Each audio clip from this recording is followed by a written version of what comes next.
I'm back and I've finished my second year of university, so yay, celebrations, lots of cake, so much cake, it's good. Hey guys, it's Amy here and today I'm going to be doing my May wrap-up video. You may notice that the title of this video is Mini May wrap-up video. It's because I read the grand total of 2 books this month, so it's going to be short, I'm thinking. I've found some favourites though, so hopefully you enjoy those too. So let's get on to the books. The first book I read this month was my book club book for the month, and it was The 39 Steps by John Buchan. I really enjoyed it. I mean, it wasn't an amazing book. I gave it 3 stars. We follow the main character Richard Hannay on his adventures around England and all his escapades. Very James Bond style with the impossibilities and all the like crazy situations this Richard Hannay manages to get himself in and out of. It was quite predictable in that sense that I kind of guessed everything that was going to happen. It was an enjoyable book. There wasn't much to it, to be honest, but it was good nonetheless if you're interested in that kind of thing. I also read online that these stories were quite popular in the First World War. It was written around the time of the First World War and they used to send them to the troops out in the trenches to kind of build morale. The main character in this book was kind of looking out for his country's needs and stuff. It was all kind of to promote that kind of feeling at the time, which I think it did quite well. And the second book I read was Legend by Mary Lou, and I really enjoyed this. I think I gave it 4 or 5 stars. I think I wanted to give it 4.5, but obviously Goodreads doesn't do half marks. It's a dystopian with 2 main characters, Day and June, and we follow their stories through their eyes, like alternate chapters. I really like that format in a book. I find it quite fun to read like 2 people's points of views. I found the storyline to be quite predictable because a lot of YA dystopians are going down the same route nowadays. So despite the predictability, I really enjoyed it still, and I really loved the character of Day. I plan on buying Prodigy soon and carrying on with the trilogy I think it's going to be. So those are the 2 books that I managed to finish. I also started Cinder. I've got about halfway through, but I've been in a bit of a slump and so I haven't wanted to pick it up. And that's not because it's a bad book. I'm actually really enjoying it. I just feel like whenever I think about reading, I'm like, oh, I just don't want to do it right now. If anyone has any unslumping tips, then let me know because I'm feeling a little slumpy. Maybe I should pick up another book, but I don't really like reading more than 1 book at one time, so maybe I'll push myself through it. I mean, it is a really good book so far.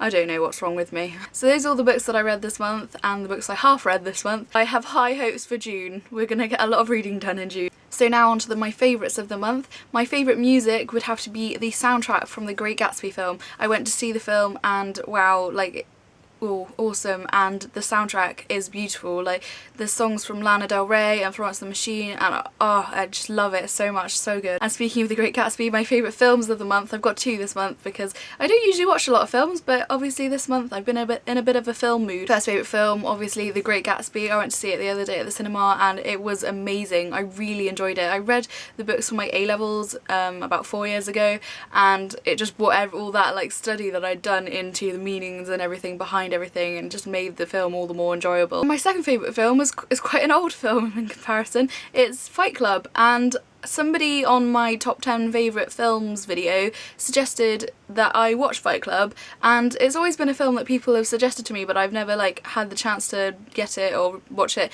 and it was recorded on my TV, weirdly. So I sat down and watched it, and wow, I really enjoyed it, really enjoyed it. And if anyone hasn't seen it, but they're kind of dismissing it because it's a relatively old film now, don't, because when you're watching it, it doesn't seem like an old film. Like, I was watching it thinking, wow, this could have been done now. I mean, obviously Brad Pitt looks a little bit younger in it, but brilliant storyline, brilliant twist at the end. I just loved it. It was fantastic. Go and see it if you haven't. My favourite TV show of the month would have to be something that came out a couple of years ago, I think. It's an American TV show called Suburgatory, and I'm not sure whether there's a 2nd season coming out, but I found the 1st season on my TV, and literally I think each episode is about 20 minutes long, and I sat and watched every single one of them in the space of about 2 days. It's one of those feel-good, happy, kind of funny programs. It's just enjoyable to watch. My most beautiful book of the month would have to be The Diviners or Diviners, I'm not sure, lots of people are saying it in different ways, by Libba Bray. My friend Phil from P-Book Buddy sent this to me because I won his 1000 subscriber giveaway, and it arrived the other day and it is gorgeous. Look, it's I just can't stop staring at it, and it looks awesome on my shelf. and oh wow, I can't stop looking at it. It's beautiful. Thank you, Phil. This will be in my June book haul because I've got quite a few books that I've built up and I haven't made a video for them, so prepare yourself for that. And my favourite moment of the month was the fact that I finished my second year of uni. It's over and I can enjoy the summer and I don't have to go back until September when I'm moving out and turning 21 all at the same time. It's very scary. So in part with that, my exhibition for my final photography pieces was the most exciting moment of the month, and getting that all up. That's my previous video. If you haven't seen it, I'll link it at the end so you can go and see that if you like. I've got my stop motion videos that I made in there, which was very exciting. Speaking of post and things that have arrived in the mail, I also received 2 more letters or postcards. I received this one from Benjamin of Tome. Got a cake on it again. I think people are kind of catching on that I like cake. But if you can see, it's the caterpillar from The Hungry Caterpillar. Is that just an English thing, or is that a book that is everywhere? The Hungry Caterpillar. Such a good book. I remember it was one of my favourite books as a child. So thank you, Ben. And I also received a lovely letter from Christina at Princess Gummy Bears. Oh, it is such a lovely letter, and I'll be replying to you really, really soon, and it says, "You're so special." Which I am, very special. So guys, that's everything for today. I hope you're having a brilliant day, and I shall see you all soon. Bye! Here's the set. I managed to chop the boards down to fit in a small alcove. I then wallpapered the walls, which took a hell of a lot of time because wallpapering is not as easy as it sounds.